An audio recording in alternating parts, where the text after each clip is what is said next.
Welcome back to my channel again, and today we will talk about Selos 101, how to survive a long distance relationship.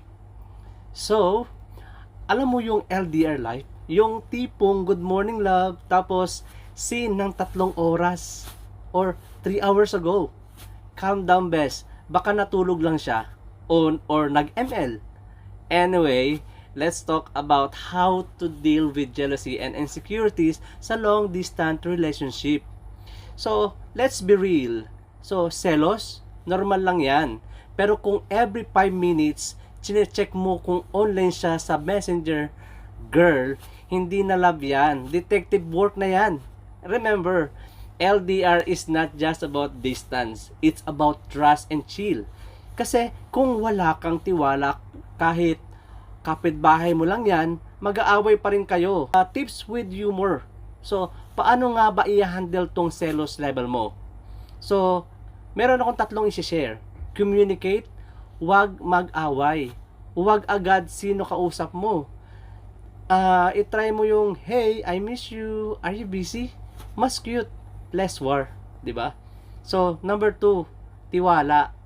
Kung gusto kanyang lokohin, kahit nasa tabi mo siya, magagawa pa rin niya yan. So, huwag stressin ang sarili mo, girl.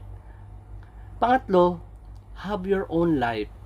Mag-gym ka, mag-TikTok, mag-aral, huwag mong gawing orbit ang buong mundo mo sa kanya.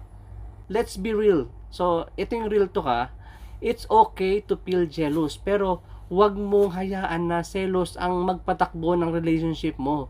Kasi, love isn't about tracking, it's about trusting. Ang masishare ko lang sa inyo sa mga gantong may issue is kung nagsiselos ka, breathe in and breathe out. So, huwag mo nang i-repress yung last scene. Kasi, remember, distant can't kill love, pero overthinking, yun talaga ang killer.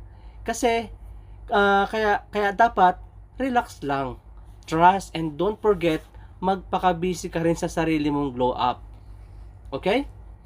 Please comment down below if you have any suggestion and comment about our vlog for today. So, till the next one.